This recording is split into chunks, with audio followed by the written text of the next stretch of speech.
Restoration Apprentice. Thanks so much. Yeah, I've had this channel for a while, but I'm not on it all the time.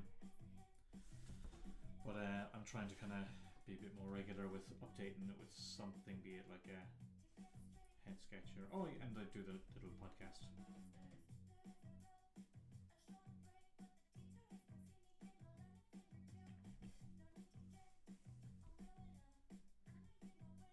Thanks for the kind words.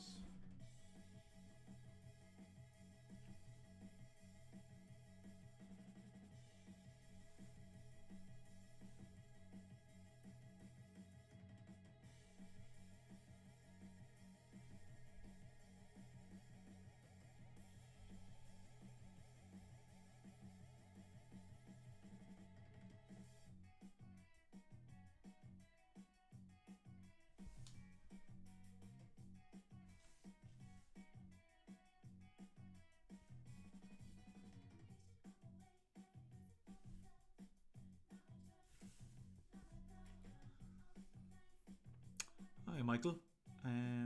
You did indeed.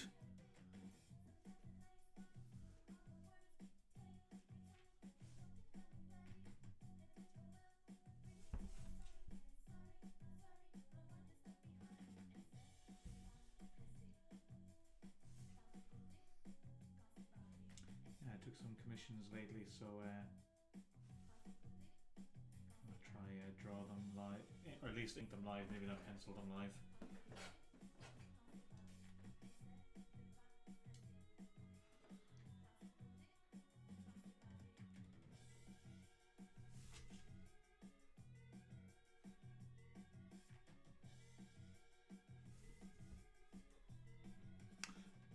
Where is Walla Walla, Michael?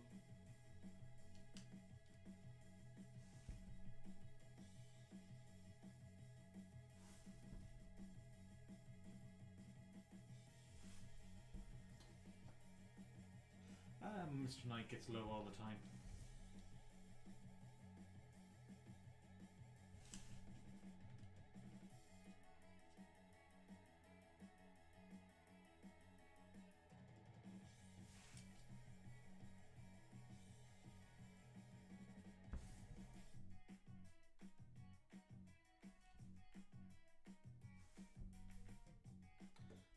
East Washington. Oh, very good.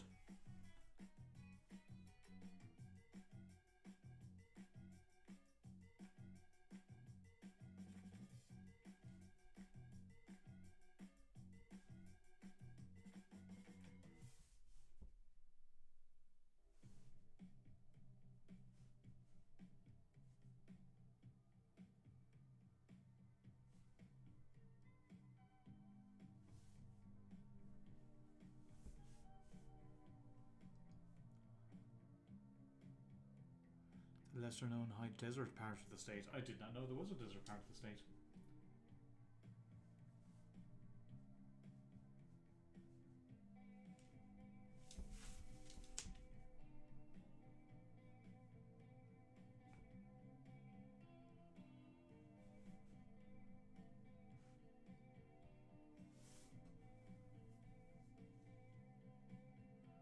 By all means, any questions or anything, ask away. I do these live streams as a way to kind of keep myself company while drawing. So, what have you got? Throw it my way. I'm very bad at answering questions while I'm drawing, though. So maybe I shouldn't be doing this.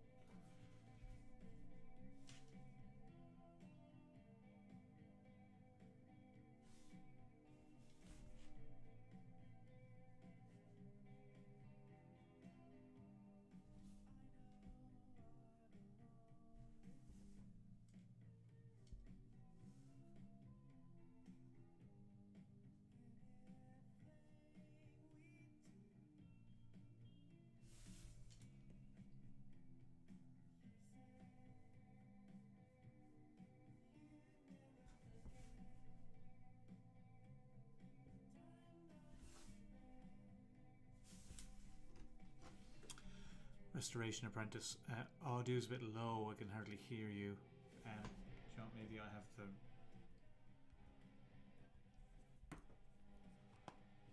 Let me see.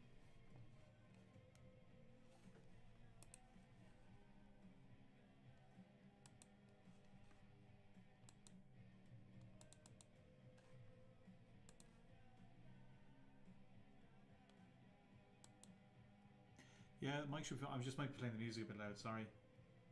I have a microphone right next to my face.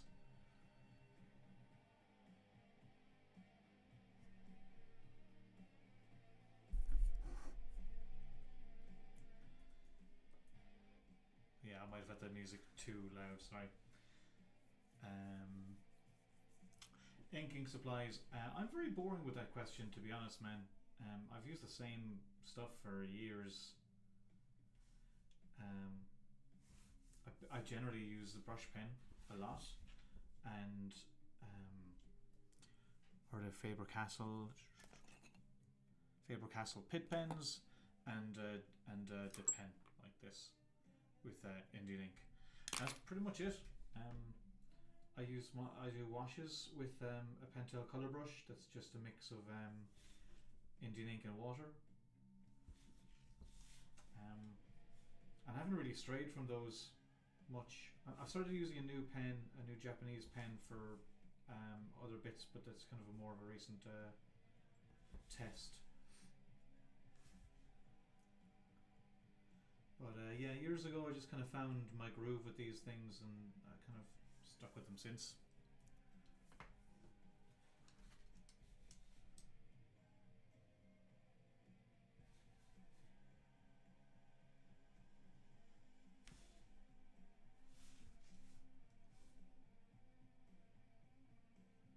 Sound any better there? Restoration Apprentice.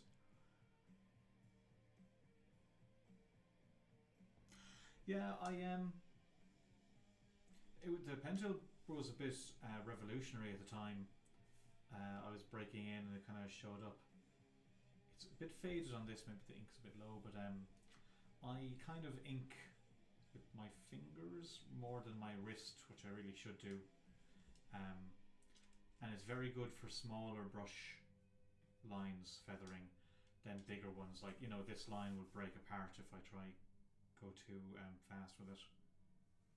So but also I find limitations for me are actually quite helpful too. So, and I never really got on the digital train, really. It didn't really appeal to me. There's like practical reasons for it and pretentious reasons for it, basically. Is the pen actually going to work better? Hang on.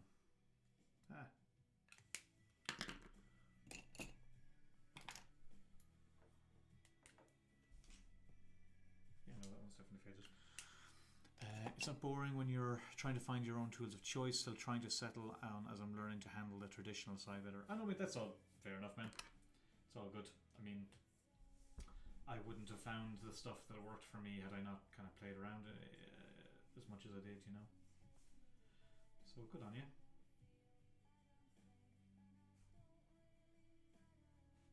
Some artists get really kind of pissy about being asked that question over and over again, and I'll be honest, I you know, the question does get a bit tired after a while, but you do always have to remember someone's always starting out, and they're not going to know everything about you either.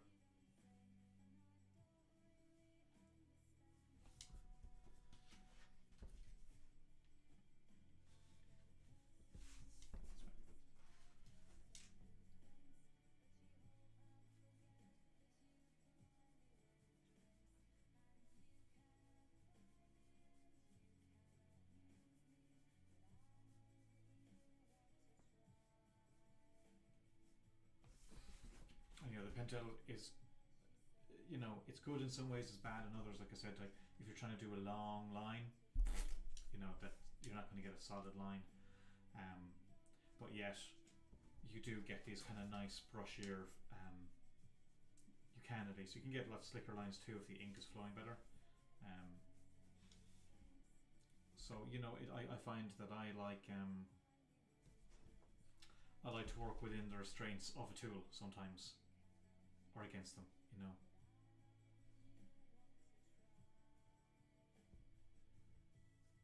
You know, like I knew I'd get that broken bit by going faster, so you can kind of work with the limitations to get like interesting results, if that makes sense. Armin. Okay, I'll try apprentice, Armin, apprentice. I'll connect those things.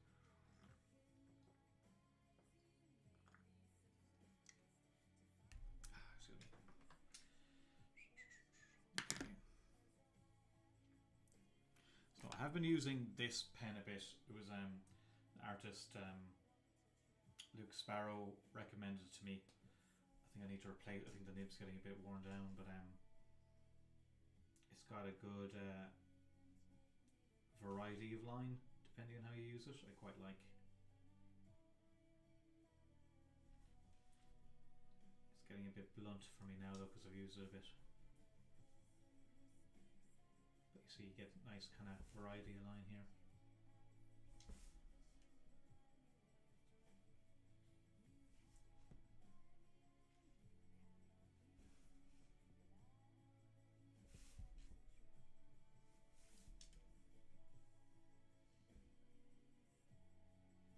If you're light enough with it, you can get some really nice light lines. I don't trust it completely, but I do like it.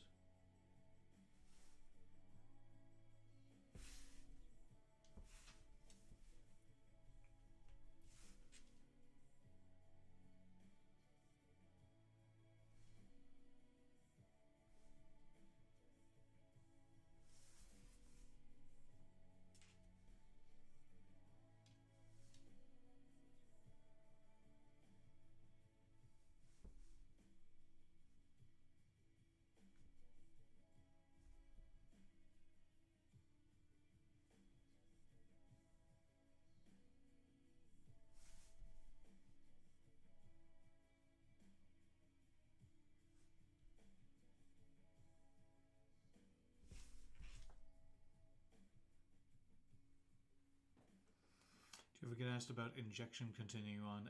Oh yeah, all the time. I'd say nearly every convention. Well, no, not every convention. I always get copies of injection to sign, and so it comes up. But it's a tough one to answer because I loved working on the book, and I want to finish it, and everybody else who's on the book wants to finish it. But when everything kind of blew up, I had taken my own, how do I put it? I had to kind of do my own little two-step to keep myself going, and in the meantime, I've kind of been doing my own stuff exclusively. And I'm kind of in the middle of that now, and it's been going well for me, and it's been very creatively rewarding. So I kind of just want to really stick with that, to be honest, at the moment. But like, I'm not. The way I see it is injections like a safe bet I can come back to when I'm ready, if that makes sense.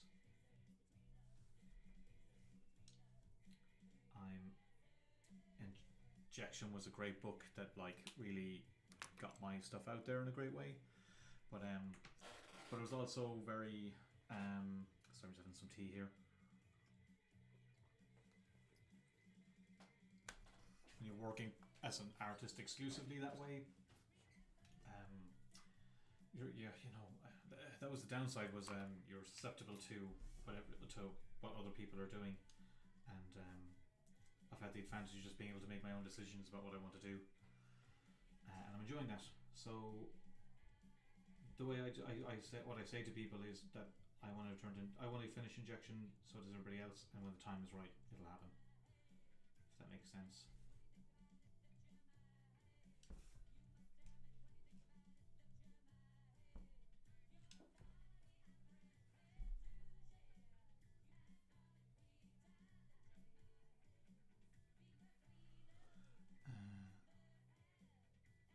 No kidding, would hate to keep you for more Old Dog.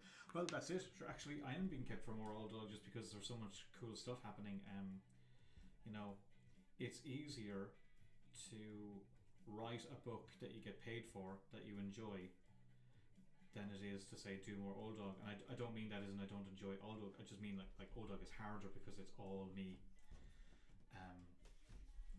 It's also the benefit that if everything's ever like annoying me, I can just go, oh fuck this, I just want to go do more Old Dog. But it's all self-generated, you know. I find that I get easily attracted to cool things like Terminator or Thundercats, and they stretch different creative muscles that I've enjoyed. But yeah, like it's quote unquote easier to just take a job where you're paid to do a thing that's fun, whereas with Old Dog it is definitely more creatively satisfying, but it's just like everything's generated from you, so it's just a bigger it's just harder. It's just like creatively hard, as it should be. But I am I'm about to get going on the next one. I'll tinker with the writing for a bit while I draw some bits and bobs, but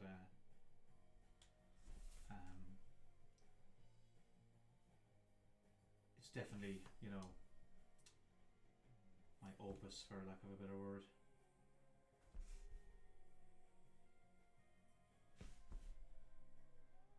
I've said here before like how I see it continuing and everything, and but yeah, I'm in such a lucky place to be offered such cool stuff, but I also don't want it to kind of die in the vine either, you know. Sorry if I'm rambling now. Tell me to shut up.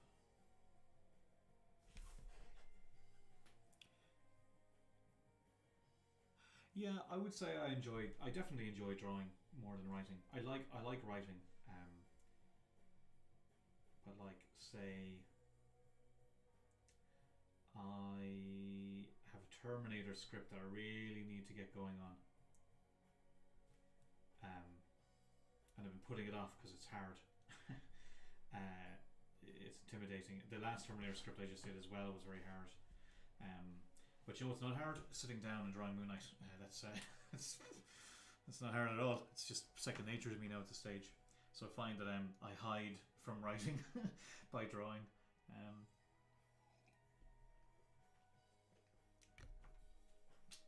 Because I can just lock into drawing mode very easily. Writing, I have to kind of force myself to do. Not because I don't like it, just because it's you know, sitting down in front of a keyboard typing doesn't feel as it's not as cathartic an experience as drawing is. When it's done, it feels great. It feels really great. But like working on a script takes days. Drawing a comic takes a long time, so that's very difficult. But drawing something like this that I can turn around in like a couple of hours, the satisfaction level is much faster. So it's more enjoyable in that regard as well. But the way I see writing is it's kind of the fundamental foundation work that you need to do before you can do all the fun stuff of like, you know, I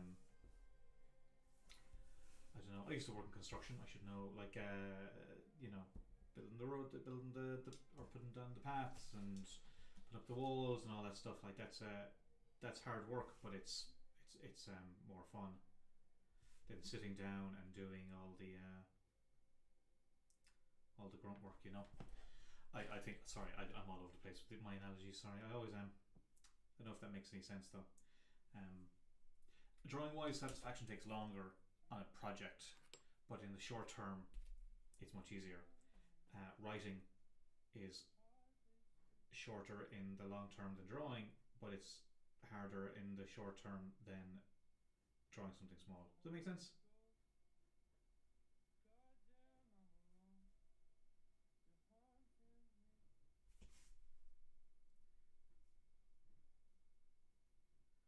Yeah, it's not that I hate writing. I like having written. And I like that. When things are moving great and things are clicking, you're like, oh, this is great. I'm enjoying this. Um, but it takes more kind of mental hammering. Whereas this stage with drawing, I just get into the groove a lot easier.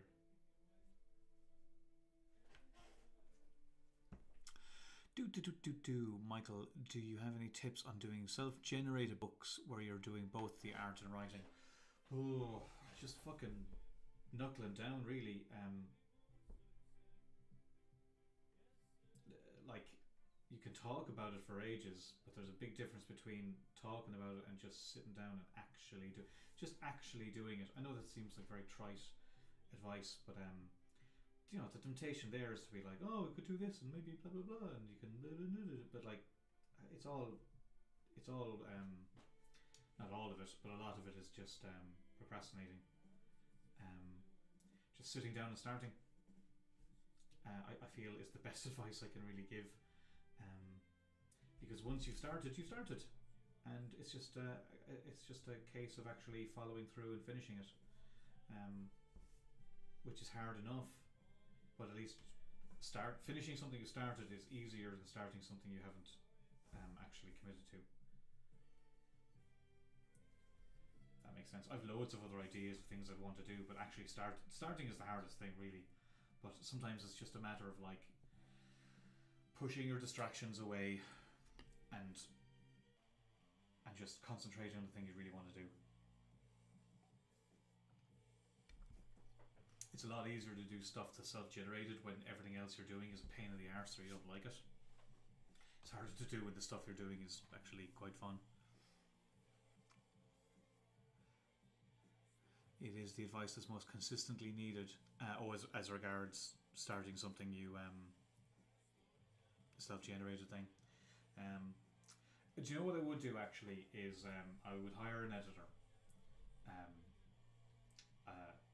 Not everybody wants to do that, but there's two things. Is that it gives you somebody to hold you accountable as regards if you're not getting stuff done. Like, I know I have an email from Heather there recently asking where a certain thing is, and I haven't answered it back yet, but I know I need to answer that, and I need to actually have an answer, and I don't have one right now, so I need to come up with one. Kind of. Other than like, I'm busy. But having somebody to kind of hold your feet to the fire is a great way, because if it's self-generated, you're only holding yourself to the fire, then you can always come up with excuses to why something isn't done. If you have somebody, now admittedly you're paying them to bother you, but better that than have nobody bother you and you have nothing to show for anything for say 6 months, you know. When you're self-generating something, you don't have collaborators to worry about. Like, that's kind of my problem is I need to work on Old Dog, but also, you know, Terminator and artists need scripts and Drew Moss needs scripts to draw. So it's hard to for me to justify going off and doing something that like I'm not quote unquote paid for to keep the lights on, when if I write a script I will get paid for that, and I'm not leaving artists sitting on their hands, you know. So there's an accountability there. So if you are doing something self-generated, I do think hiring an editor who, you know, it isn't the penciler, it isn't the colorist waiting on you, so you don't have that pressure. But if you have an editor who's holding your feet to the fire, I think that's very helpful. Again, you're paying somebody to annoy you, but the result is you get something done as a result. I don't know if that helps at all, or if anybody's ever given that advice. Hey Jamie, how's it going, man? Hope you're ready to do a time lapse of this. It'll be 12 hours long. Oh, thanks, man. Do you know what happened was I actually had it as Mr. Knight, but I marked the broadcast as it's for kids, and I noticed there was no chat. So I quit it quickly and started again so that there would be chat. So that's my bad. Thanks. God, it's great having like support system. Michael, oh, good call on the editor for Old Dog. Did you do both writing and art issue to issue, or did you do a major chunk of the writing over the series and then catch up with the art? That's a good question. I did it bit by bit. I think I had an overall. I don't know. I wrote an overall kind of outline for what would happen, basically in each issues. But I would kind of I like to have a bit of room as I'm writing something, so that if it's really really densely outlined, it doesn't give me any space to play around. So what I had in issue 3 had changed a little bit by the time I got to issue 3, but I did have like basically a breakdown for the arc. So for the rest of Old Dog, I don't know what's happening at all, like not at all. I know how it ends and I know like some plot points, but for example, I've asked Heather, the editor, to go over the book because I'm too close to it, but two, it's been a year. Where's my bloody pen? There it is.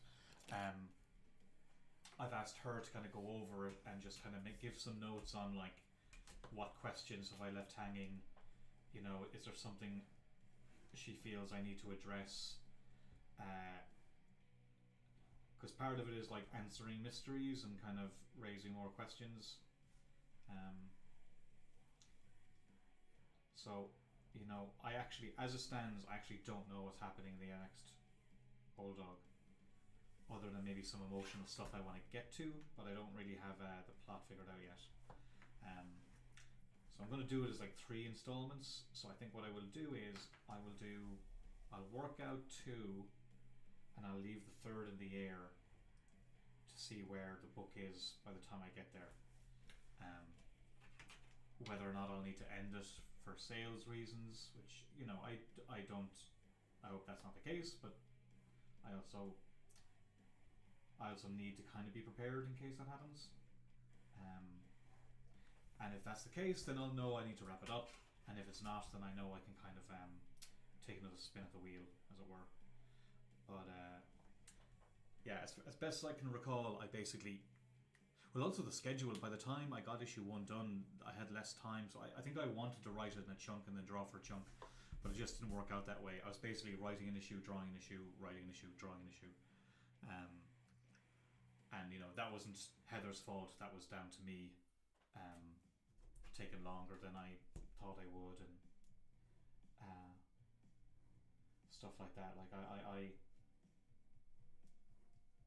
same with everything. Like Terminator as well has a broader story, and I'm kind of getting to that soon. But I find with everything you're working on, you don't really get to kind of sit down with a book for a long period of time and work everything out, because the first script needs to be done and then the next script needs to be done, and you can plan ahead, but I find that life and schedule gets in the way. But that's also not necessarily a bad thing, because I find when I have a little bit more time with an idea, something better kind of reveals itself. And I don't mean something better that'll change everything, but like a development that'll kind of, it's like my brain's had a bit more time to kind of sit with something and like come up with something that just makes it like a little bit better. But if I didn't have the time to mull it over or like saturate my brain, and I just went with straight the first thing I had down on paper, wouldn't be as good. So it's I know if that makes any sense now. So while I think I was frustrated, I didn't have it all down and worked, like every bit of it worked out, I discovered in the making of it that I actually quite like having some looseness, because it leads me to kind of some better solutions and ideas while I'm at it. Like I think issue 6 wasn't going, I don't think it was going to be set in Ireland in that old cabin, but I had since moved back to my hometown, in the space of time where I had the idea for the series, and then when I was working on that issue, and I just saw all the old like houses covered in moss and stuff around here. I'm like, oh, I want to draw that, and that's why it was there. You know, sometimes you can't know where things will take you down the line. I've completely over answered that question, I think. Sorry.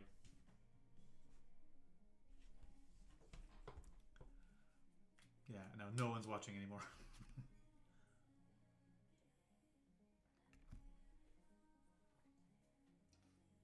Yeah, sorry, I totally over answered that. Now, where was I?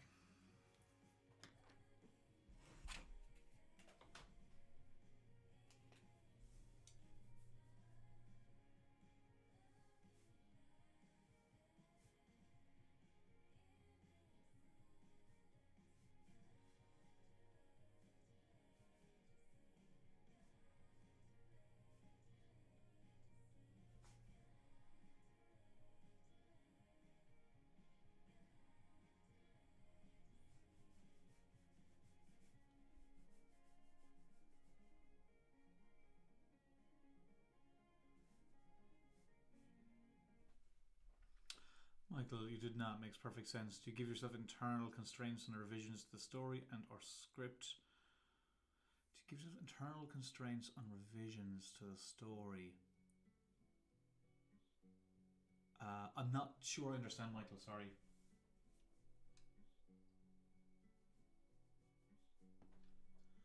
Do you give yourself internal constraints on revisions to the story and or script, or do you let the schedule dictate that?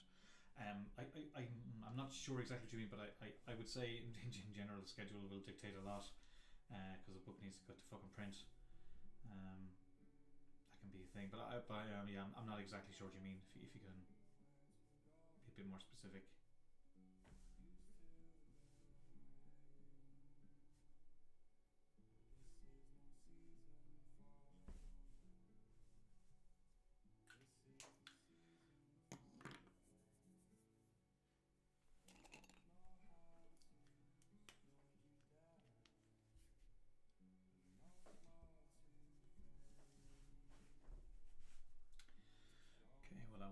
Kind of loose with this.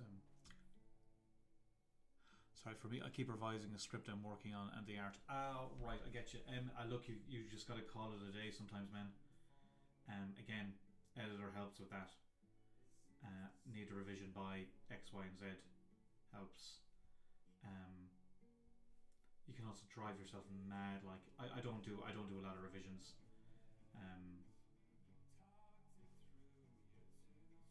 In general, even on the work for hire stuff. I mean, if someone's called for, one's called for. But I think that's the problem with doing your own stuff is that you're just you're going to overanalyze things. You know, if it was me, I would just give it like 2 revisions, leave it, and maybe again, I think an editor helps in that regard. Because if you're just revising it yourself, you wasn't used. What's the phrase? Lose the forest from the trees. You're making revisions you don't even know if you need to be making. Art's different. I think if something looks good or not. But writing wise, I think because it can be so nebulous, you definitely need somebody else to kind of go like, no, this is good, or you need to work on this a bit more. That's why, like, I have a friend who does creator-owned comics, and he doesn't understand, like, why would you use an editor? You don't need one. Like, you can just get it done when you know how to do deadlines. But I know how I am with creator-owned stuff. Like, I need someone to tell me I'm doing a good job. Like, I went to an all-boys Catholic school, so I just need someone now and then to like pat me on the head and say good boy.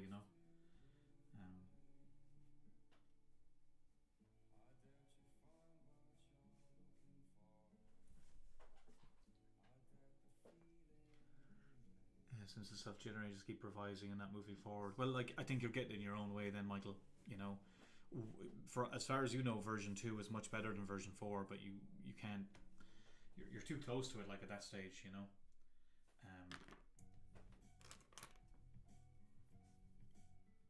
So yeah, I think you need someone to kind of sit down at it and give yourself a hard talking to.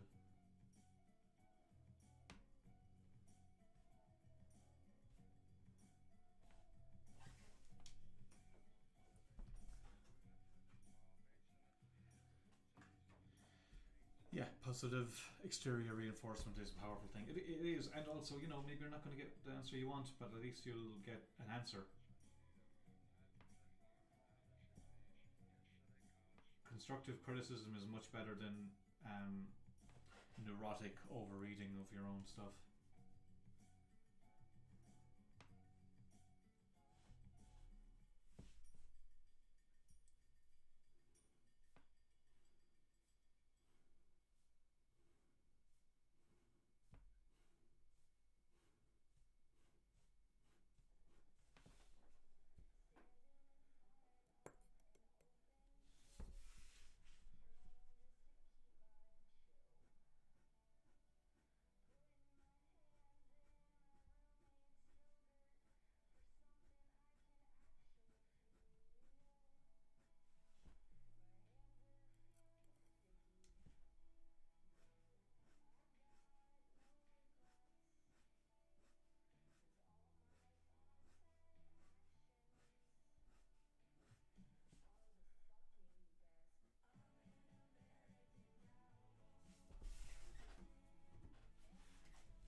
Neurotic overreading, yeah. Sorry, I just thought it out of the top of my head, but yeah, I think that could be the case.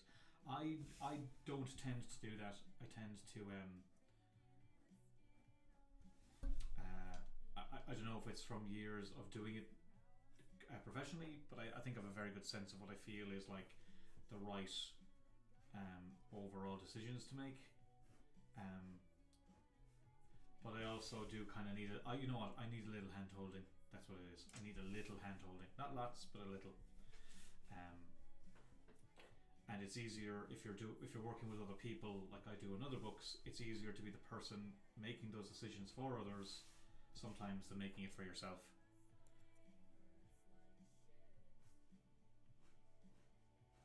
If that makes sense.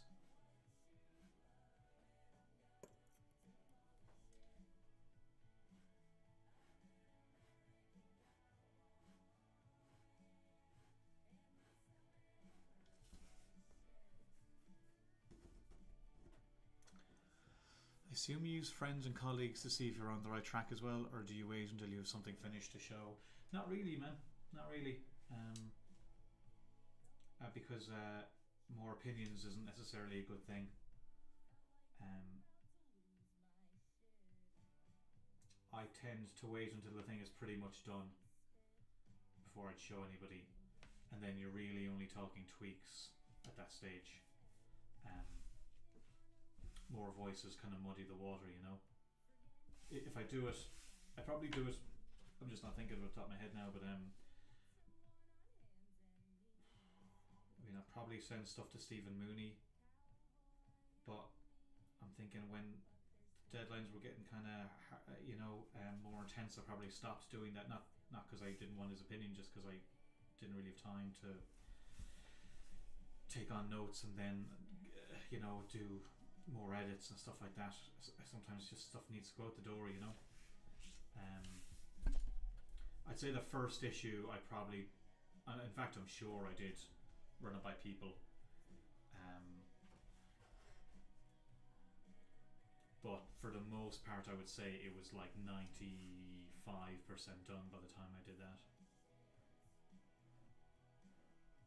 I think I probably talked to Mooney a lot more at the beginning. Just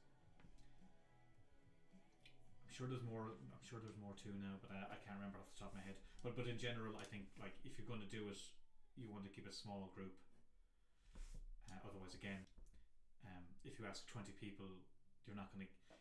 You think you're going to get consensus, but it doesn't mean you will. You might just get like 20 different opinions, which will confuse you more. So you want to be careful with that, I would say.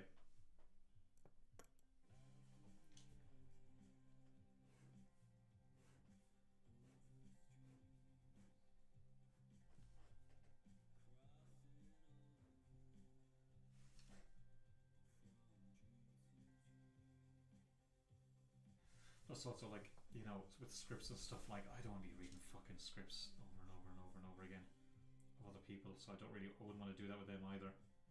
I think that's why you hire an editor.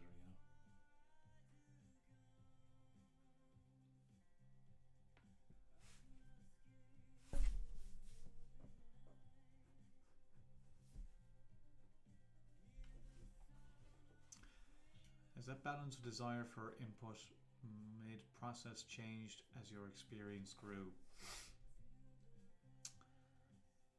Balance of desire for input mid-process changes. Yeah, probably. Yes, I probably less so. I probably don't ask for other people's opinion that much as much as I used to. Probably because I think I have a good sense of what I want now, whereas I would have been a lot more unsure at the start. My confidence is built up in that regard.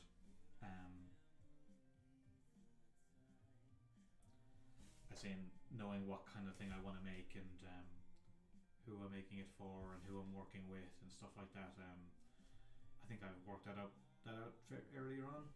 So it's not that I don't care what anybody thinks. I certainly would want people who my peers to like what I do and get their respect and stuff. But I wouldn't. It wouldn't be so important to me as much as it would have been years ago. Plus, everyone's busy, and you can't be bothered. You can't be bothering people all the time. With this stuff, they're doing their own stuff too. So you kind of have to just own your stuff a bit and make your own calls. So I'm kind of answering this question as I'm thinking about it, to be honest. So I might totally change my mind, but that's kind of how I feel about it now. Like I have a clearer idea of what I want to make, and if it's not good, then it's not good. And I also kind of think in a lot of these cases, I'm trying to make a thing, and if you don't like it, that's fine. All I can do is make the best thing I can make, and I've also learned a lot by just doing a lot of work in the public field. If you didn't like my drawing on Venom, alright, you're probably not gonna, maybe you won't like this Time Before Time book, who knows.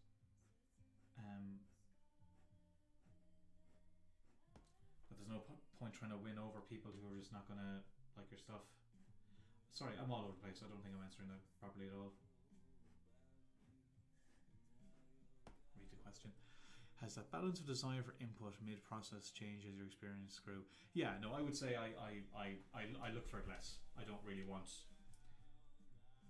mid-process input, really, unless it's of course the people I'm working with. So I was writing with Rory and we disagreed on something. That's different to like. Yeah, I just don't. You just get. I don't know how much stuff you've done, Michael, but you just kind of get busy just making the stuff, to be honest, rather than agonising over it.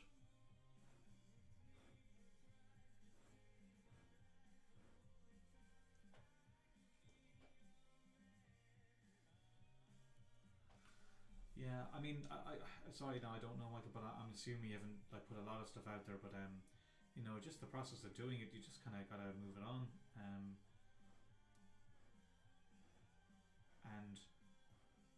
I'm lucky I've worked on a lot of cool stuff, even before I started writing. I would say I was more nervous starting out writing because I thought I was shit and didn't know what I was doing. But it's been a few years now, so I feel like I've got a good idea of my own personal voice. And of course, I want everyone to like what I've done, but you do learn by working in the public, but doing work that goes out to the public, to a public readership, that it doesn't matter how much work you put into it or how good you think something is, you're not going to please everybody. And there is definitely a something liberating about that. I've had people think that I'm really my stuff is terrible for that I think is stuff is really good, and that stuff that I think is not that good and or that I'm not happy with that people really like. So you just don't know. You can't account for taste or opinion.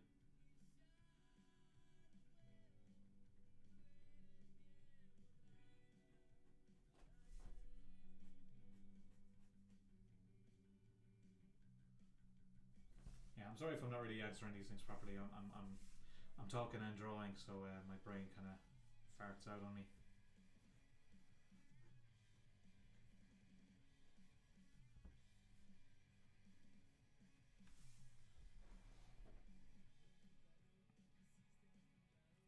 Oh, I see. Interesting design. Okay. Hmm.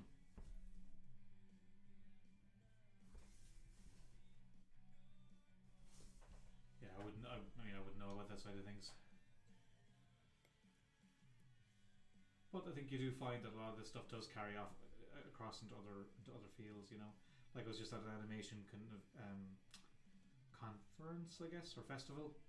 Um, and even though that's a whole other world, you find a lot of crossover.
Buildings, I try go as loose as I can with it, and actually looking really wobbly. So I'll tend to use a ruler to start with, and then get a little wobbly as between.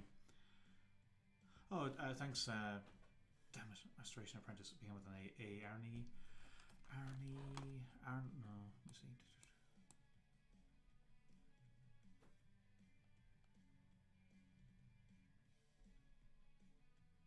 Armin.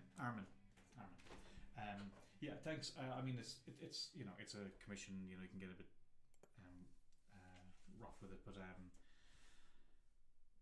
yeah, I try and I like using a ruler for everything. That just can look so robotic sometimes. So I try to use a ruler for like the structure, and then just get a little bit loose and freehand with the rest of it, just for a kind of more, I don't know, tactile feel. Whether it's working or not is a whole other question.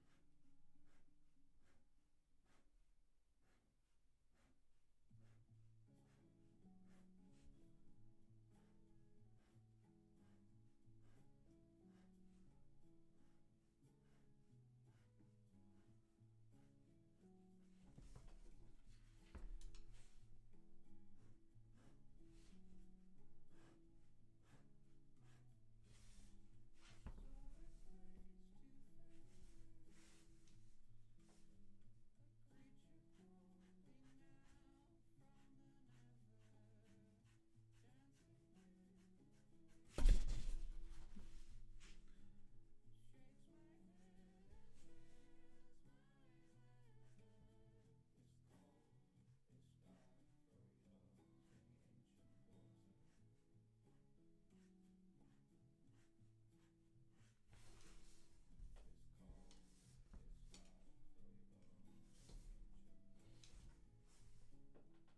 my Oh, no problem, Michael. Sorry, I hope I'm making some sense as I ramble.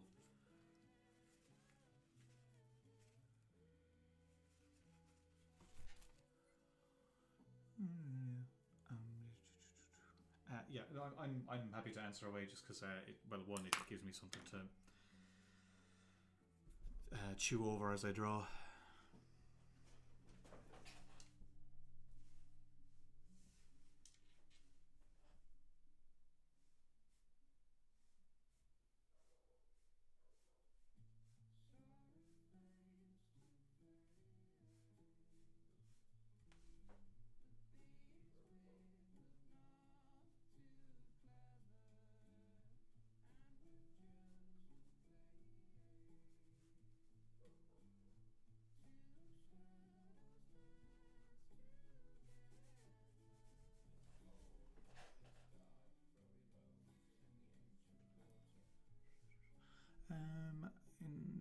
In all your comic reading, do you get much time to read comics? I'm curious what you're liking on the stands these days. Not as much as I'd like, Michael. I get frustrated. I hate it when comic creators go like, "Oh, I don't read comics anymore." Blah blah blah blah. I feel you have to be reading comics, but I do. I don't really have as much time as I like. What I do, I was going to say, I you end up reading a lot of friend stuff. Um, you know, I'll do in the newsletter. I'll like recommend stuff my friends are doing, or even stuff that I'm not friends with, people who are just doing cool stuff. But you know, that takes time. So I'll end up reading a lot of stuff that is like, you know, favors. Not favors, not the word I'm looking for, but goodwill, promotion for friends. But like that doesn't mean I don't like what I'm reading. And generally, it's if it's friends stuff, it's stuff I like their stuff, so I'm gonna like what I'm reading. But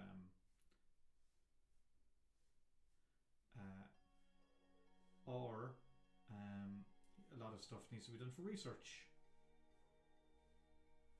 So I find I spend most of my like downtime watching shows or movies. But I'm actively trying to read stuff, take a break and read stuff here. The last thing I read that I really liked was the last volume of Friday. You know, Ed Brubaker and Marcus Martin. I just got Warren Ellis and Tom Rainey's Stormwatch compendium to read, as well as Warren's with J.H. Williams' Desolation Jones, which I really, really liked when I was younger. I was going to say a kid, I mean, out of college. So I buy a lot of stuff to read, but finding the time to read is a whole lot. I'm trying to think here. I've gotten Void Rivals, Transformers, Where the Body Was, The Many Deaths of Layla Starr, The Deviant, Batman, Dylan Dog. These are all books I have bought in the last while that I have not read yet. But I'm trying to read. I'm trying to make the time to read more books and more comics. But the last thing I could think of was Friday. There was something more recently too.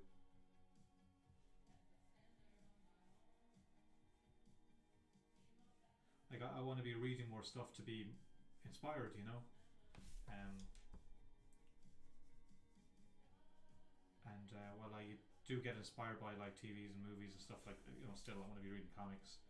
I feel there's something else I read there recently too. No, didn't finish it yet. Ultimate Spider-Man. I read the first issue, but I haven't gotten further than that yet. Yes, I read Martian Manhunter because somebody sent it to me a few weeks ago. It was great. Oh, thanks, Common Sense.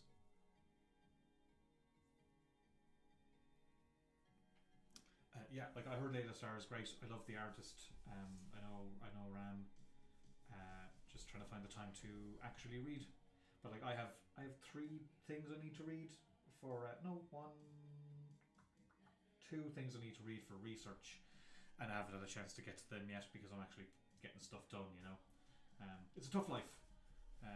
Hard life where you have to read lots of stuff. Poor me. But no, it's a good question. It's a fair question. It's a question I wish I had a better answer for, but I'm trying to rectify that. I try to make a point of talking about what I'm reading in my newsletter. Just one, just because I want to be reading stuff. Two, again, that accountability. I feel like if I put in the newsletter, I need to read something so that I'm not lying to people.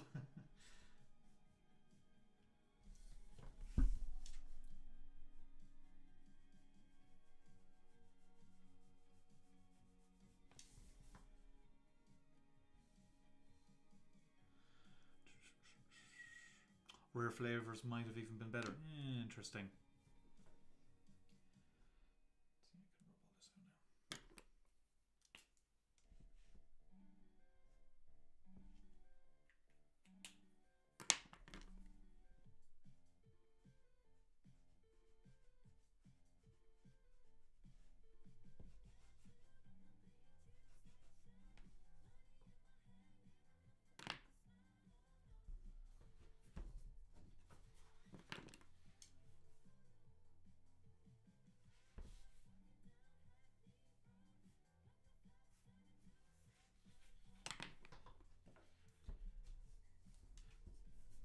I've also case in point. I've read Absolute Batman issue 1. I've read what else? A friend of mine just did a book, or is coming out, called The Sin Bin. Robbie Thompson. He sent it to me, so I'm dying to give that a read.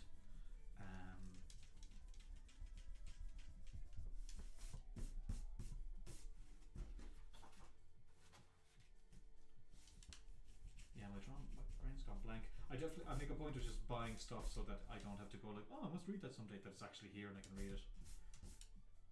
But so I have a shelf right by me here, the stuff that I bought that I need to read. But unfortunately, the shelf ends up getting pretty thick.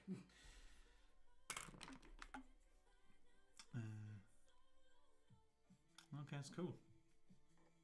I mean, Ram is doing some really interesting stuff. It's great to see. And Felipe Andrade is incredible. One thing I'm glad that book has given has let people know that. I mean, I knew him when he was doing Marvel stuff. No one seemed to notice, but God, he's so good.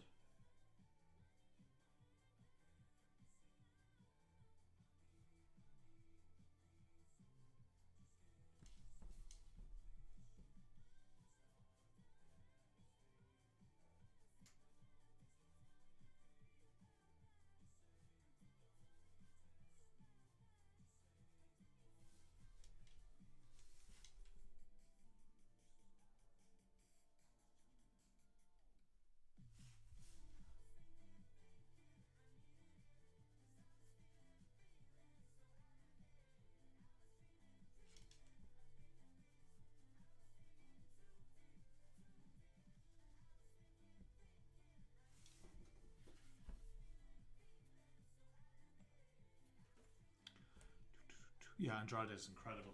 Incredible.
Are you doing more writing? Are you keeping a wish list of artists you want to work with?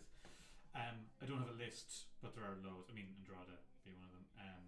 Yes, but I find that I'm not a big writer or anything. So my strategy has been to like find up and comers who are could do with a shot. So today Terminator 6 is out, and that's with Lorenzo Ray. I really like his stuff. He wouldn't be known, so for me, I'm like, well, here's an opportunity for a new artist to get like a spotlight. So I find I'm doing a lot of that, which I quite like because I don't think there's a lot of avenues for new artists to get out there, and people are kind of going with known quantities a lot. So I like to help there if I can, But I also know if I was working with like big artists, it would make me look a lot bigger, optics wise. And I do like have a kind of a wish list of people who loved, like Chris Machado would be one, and I'm just such a big fan of artists. There's so many I'd love to write for, but at the same time, if they're very successful, then I would get a little nervous because I'd be thinking, what the hell am I doing writing for this guy? He's such a better artist than me. Why would he be drawing something I write?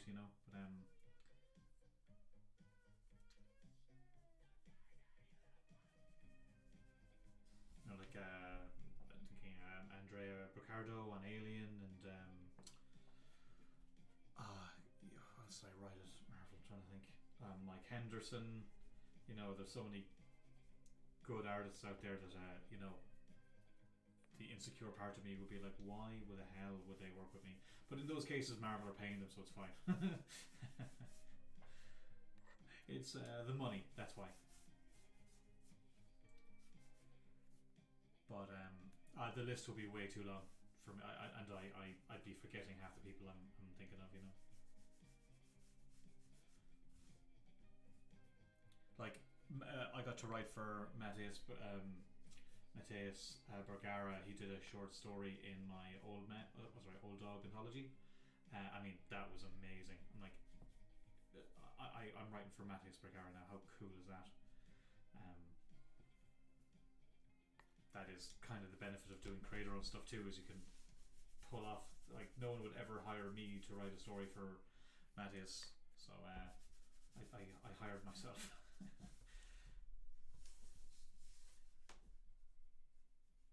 But yeah, sorry I don't have more specific names. It's just it's too long.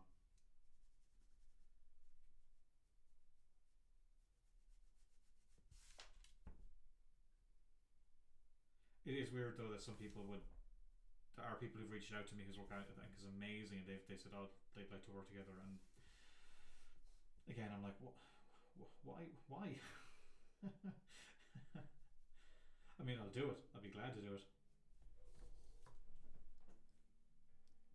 Oh, it was so great, wasn't it?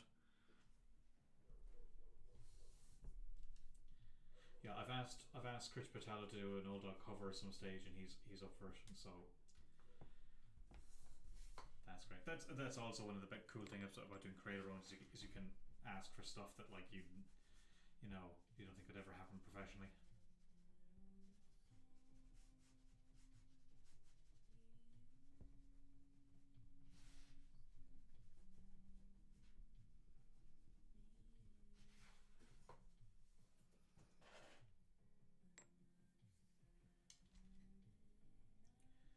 You tell me, who do you think I should work with? If it's creator owned, like, I am generally going to work with somebody who wouldn't be known, because one, I can afford to pay them. I wouldn't be able to pay like, Mahmoud Asrar or something. What he's worth. But at least with new people, I know that I can like make the book myself. I can afford it. I can pay people, and we both co-own it.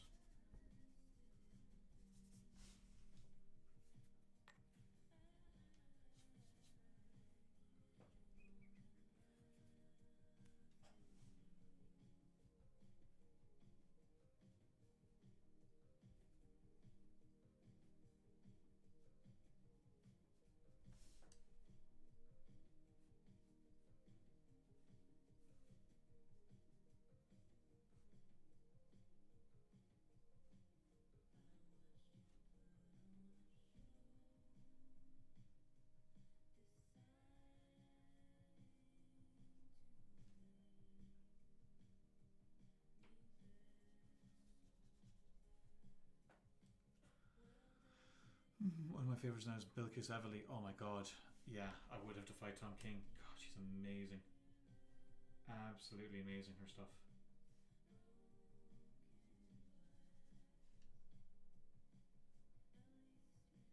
I think I might have asked if she could do an old dog story. I either asked and she couldn't understand it. I have a feeling I did because I think I did ask, but she was working on something that ended up being that Tom King book. Surprise, surprise. But I have a feeling I might have asked her to do an old dog story.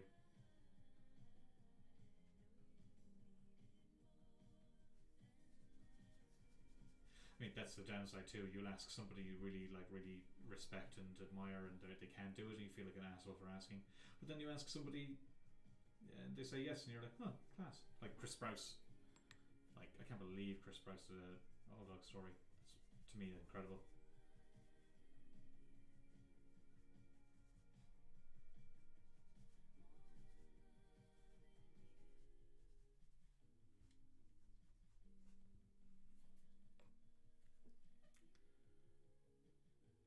Feel bad. I've bought every single issue of Helen, but I haven't actually read it yet. Just stupid. Like, I could have just waited for the trade or something, but no, I do my best to actually support creator-owned books when they're coming out. So I get all the issues, and then I'll try get a chance to read them later. And then the trade comes out, and I end up reading that.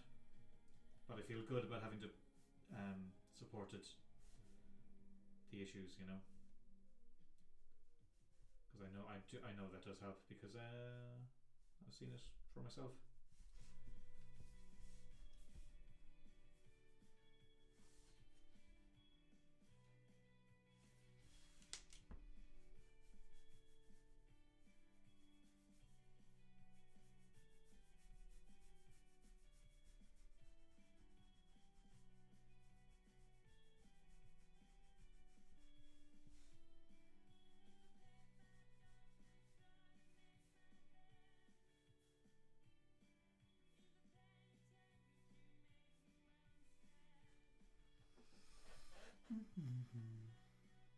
Oh yeah, that's a good comparison.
Riley Rusmo has been doing some awesome work on The Moon is Following Us. Yeah, I haven't read that, but yeah, everything I've seen looks great. And it's cool seeing Riley doing his own stuff too.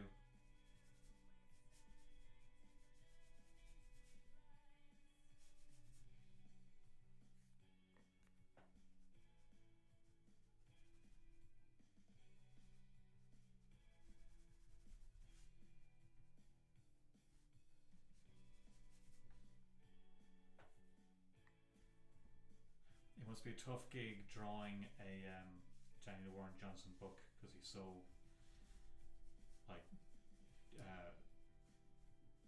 understandably and rightly adored. It must be tough to yeah, put yourself in a book where people are going to be going, oh, we started once when we started.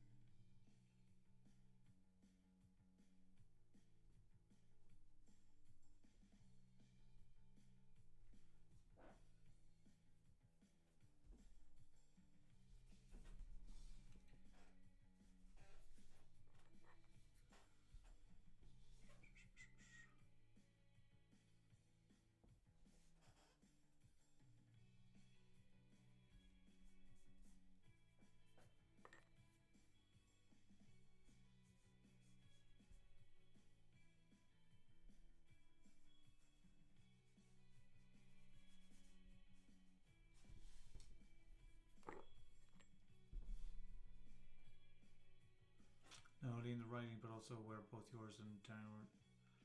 Oh, me and Daniel Warren Johnson. No fucking thank you. I don't need that. I don't need that comparison.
God, that's an awful song.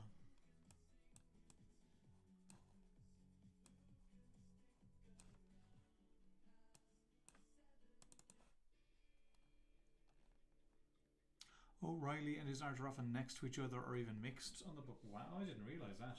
Oh. Interesting.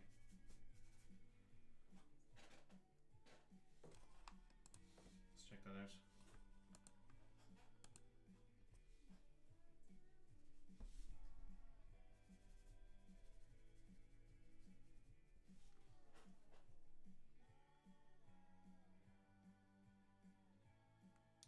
What percentage of my commissions are Moon Knight related? Just based on how much I love your run, that it would be a ton. Yeah, I would say mostly. No, sorry, not mostly. Probably. I'm just trying to think of the last batch. This is the only Moon Knight of the full figure. I've got 4 full figures, and this is the only Moon Knight. And I think I have 1 out of the 5 headshots. So I'd say, I guess maybe 20%, somewhere along those lines. Does that make sense? But yeah, you think it could be more, but it's a fine percentage for me because it's enough for me to have fun drawing another Moon Knight, and not like get really annoyed with it. Where it's the only thing I wouldn't want this to be the only commission character because it can get boring. But it's enough. It's enough where I can actually, enjoy drawing it, but it's not so much where I'll actually get sick of it.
Hmm. Does this white minimalistic design make the commission pretty easy, or does the stuff you add, like that cityscape, balance it out? I was asked for a cityscape background. I probably wouldn't have done this otherwise, to be honest, because it's more work. But I haven't done these A4 size commissions in a while, so I didn't mind. I try to add a background element, but since it was asked for specifically, trying to do what was asked for. It's interesting. Moon Knight, I'd made the decision to not do any washes on the character in the book, which has served me well over time, where I'm not getting all bogged down in washes whenever I'm doing a head sketch.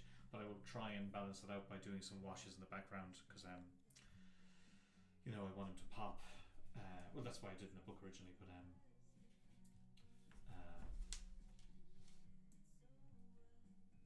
like if I do a character head sketch that's very detailed, I probably won't add in a wash effect in the background.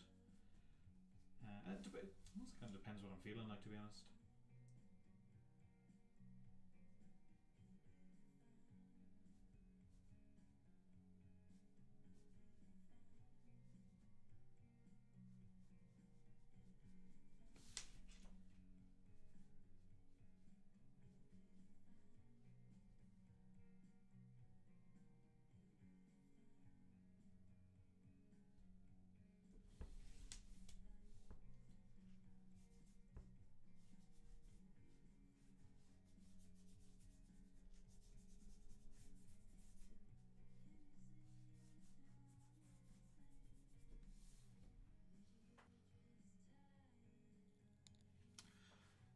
What's your paper of choice when drawing pages?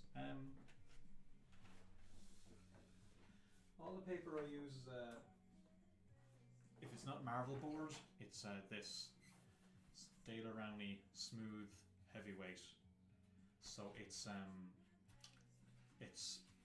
got a little tooth to it, and it's a little thick. So it's not like cartridge paper that would like tear and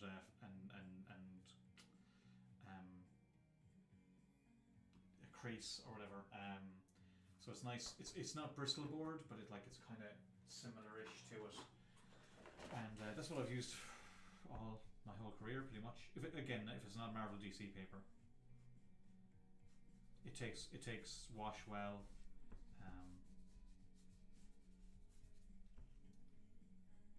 Yeah, like I said, it doesn't it's pretty sturdy.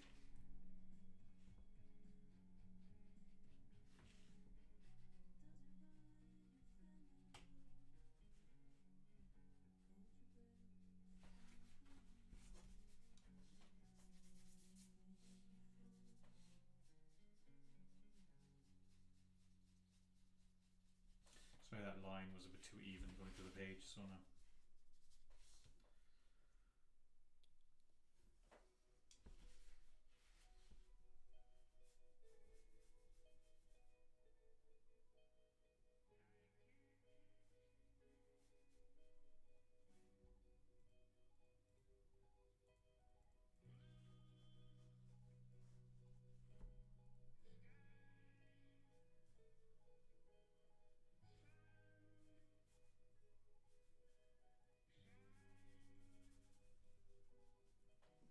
It's 10, Jesus.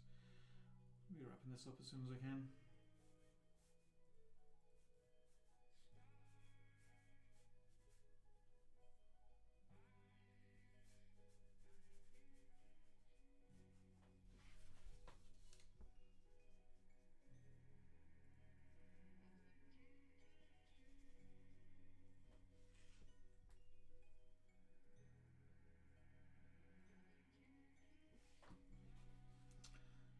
Are Marvel boards smooth too?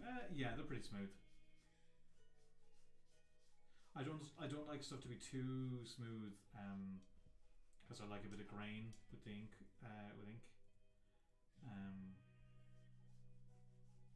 Not too bad. When I was doing DC stuff, they had an option between rough or smooth, and I quite liked the tooth of the rough stuff. But it was good for inking, but it ate up a lot of lead of pencil too, so it's kind of screwy either way.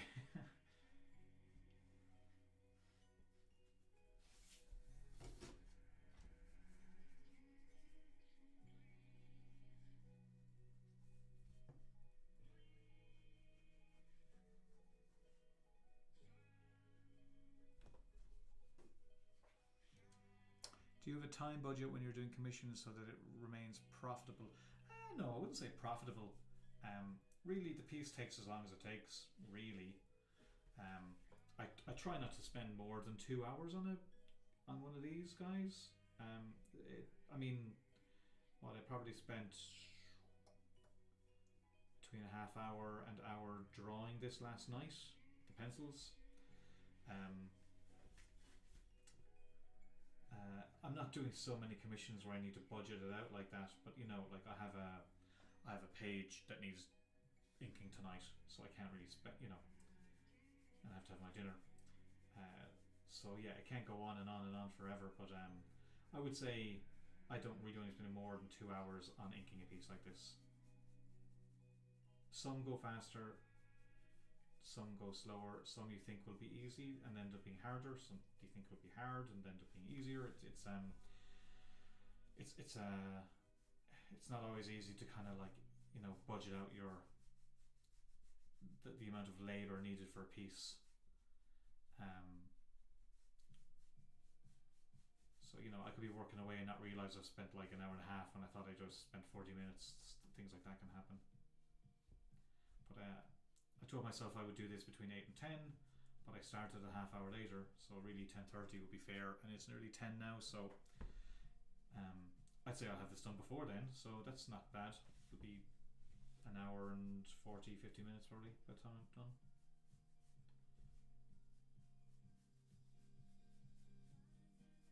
But I'm not knocking 5 out a night or anything like that. Where I need to be so kind of like controlled.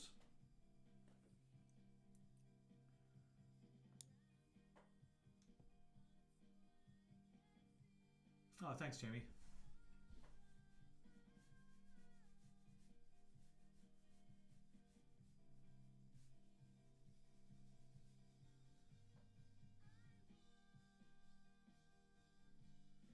Yeah, this is looking good actually.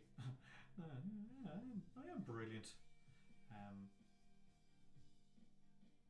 Yeah, I haven't done these kind of A4 commissions in a while. I used to do them, a good bit of them back in the day. I've tended to stick with the headshots if I take any, just because I can get them done faster and I can kind of please more people. And they're relatively easy too. These are a lot more work, but they're definitely better.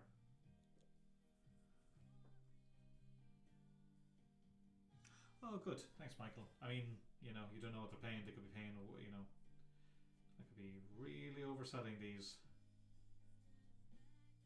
As far as you know, I'm taking everybody for a jump, but no. Yeah, I definitely hope it's worth what they're paying. Well, no, it is. I think it is, anyway. I did price them after all, so I should feel that way.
Assuming as your experience grew, you've raised your commission prices. Was that ever a hard transition or something you struggled justifying? Yeah, yeah, definitely. You know, I never want to be somebody who's kind of like taking people for a ride, but then you know, you get busier and you get more popular, and it's impossible to like please everybody and get as, you know, do as many pieces as people would want. So you kind of have to price it a bit so that it's less appealing for some, so that you're not spending all your time doing stuff that needs to be rushed, and also, you know, I'm not really in the commission game as such, where I don't want to be doing this all the time. I want to be doing pages, you know. So there's an element to that. Like this is $7.50, so it's not cheap. So I definitely want the person to be getting what their money's worth. But the way I see it, I have a cheaper option, which are the headshots. So if you just want a drawing that I did, there's an avenue to get that, you know.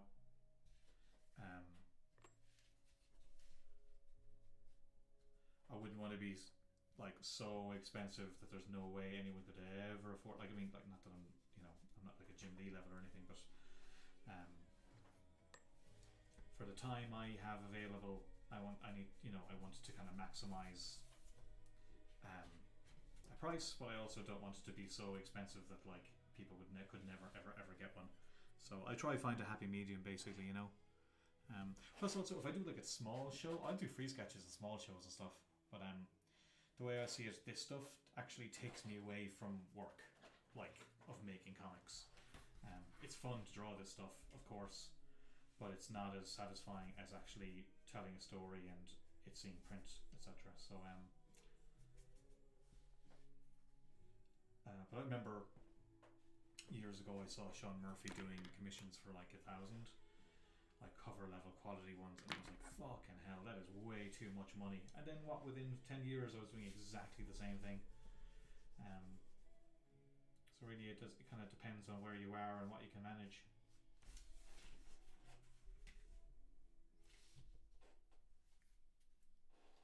Like, I was taking cover level commissions for 1,000 a couple of years ago, whenever it was, and they were just so much work. They just took so much work that people ended up having to wait for ages. This stuff is more manageable, admittedly, and the headshots are even more manageable. So that's why I was doing that stuff more, to try and please more people with the amount of time I had available.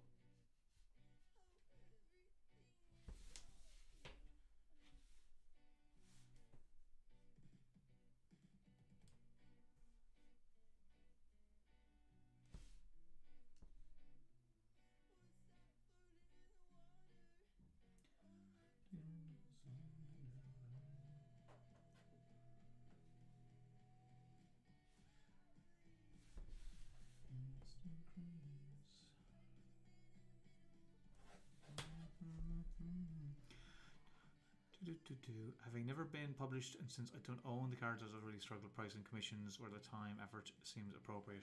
I mean, it really comes down to it just comes down to experience, really. The mercenary answer is you're worth what people would pay for, you know. You know, that's just the kind of cold heart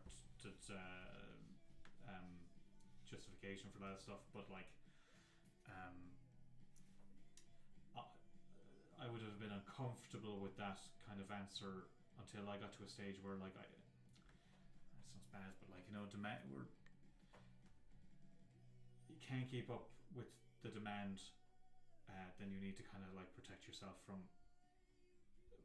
getting bogged down in all that stuff. I do see a lot of, you see a lot of creators just doing commission stuff the whole time, and that's cool and all, but that's not, it's great that I have an audience where I could probably do this for a while and just make a good bit of money that way, but that's not why I'm doing comics, but I mean, it is great to have that. I'm not doing this because I need the money. Um, I'm doing this because I haven't done it in a long time. Like, I feel like um, people have been waiting for me to do more. So it's a little bit out of I guess, like most Irish Catholic decisions, a little bit out of guilt. Um, but it's also fun to do again here now and then again. But yeah, I'm not doing it because I'm trying to make loads of cash. But if I'm going to take time away from the stuff that is pretty much my livelihood, um, there's a level of justification that I need to kind of make. This may be the rambliest live stream I've ever done. But to be fair, you are asking me questions that allow me to ramble, so.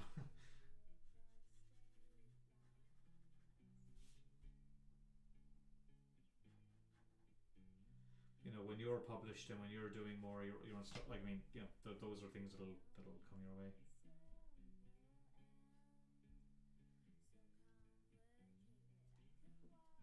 There was conventions I did in the UK. I remember I was doing full figure pieces like this for a fiver. you know.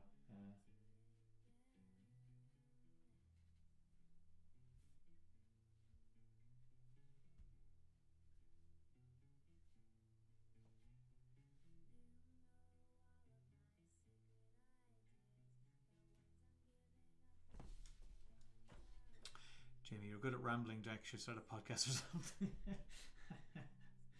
Yeah, I should. Just Jamie. I talked to Charles and Will, and I'm going to do that next. I was trying to do it. I was going to do it today, but Charles is traveling, so I'm going to do it next week.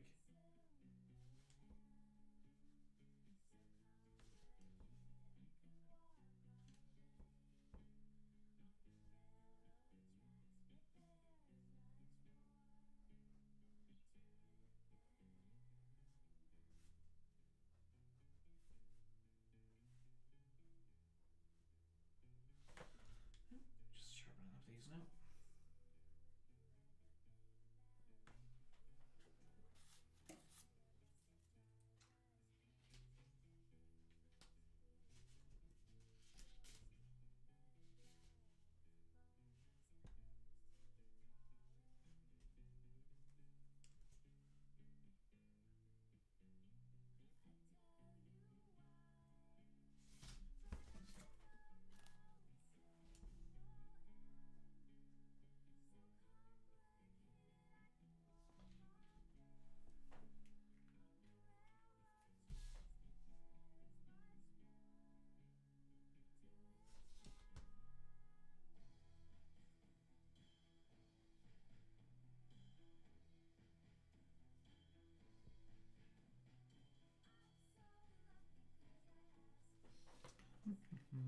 Oh, thanks, Tyler.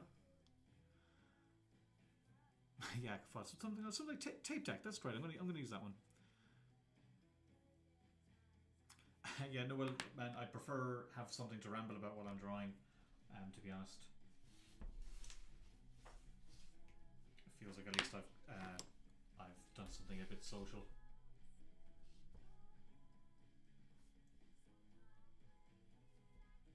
So thanks for engaging me, if anything. As long as the rambling was somewhat entertaining.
I think that's it.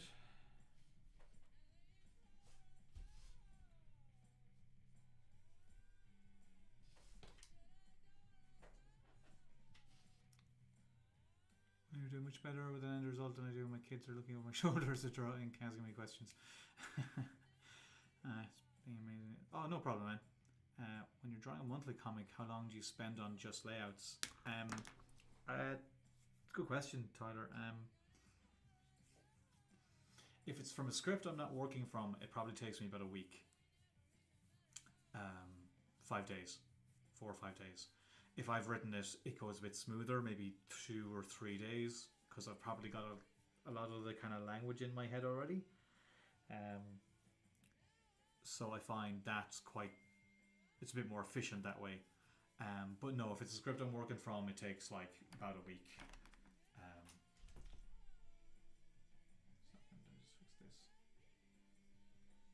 I really like to kind of sit on a script for a while and I wouldn't do like multiple versions of pages or anything, but I just feel like I need the story to sit in my brain for a while and then play around with things. But it's not much still.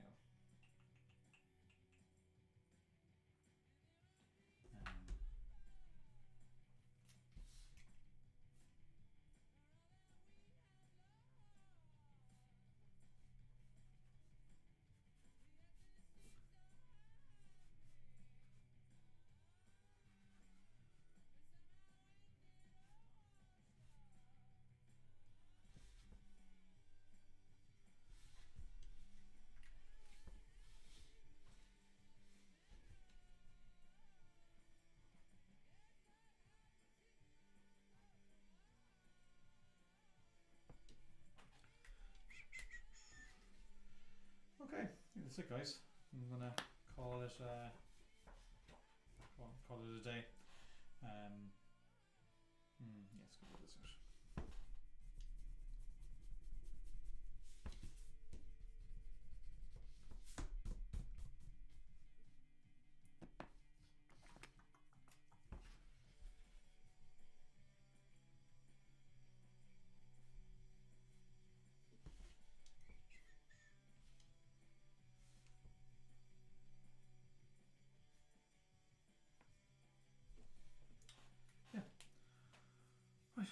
Yeah, gonna call it a day. So, guys, I have maybe 3 more of these to do in the next couple of weeks. A couple of headshots as well. So I'll be streaming a bit over the next couple of weeks is the plan.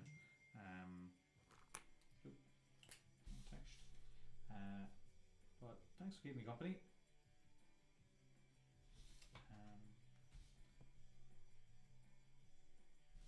Yeah, sure. Yeah, I'll catch you the next one. You're very welcome. Thanks for the questions in the first place, but you're very welcome for answering them. I appreciate the back and forth. But take it easy, guys. I'll catch you next time.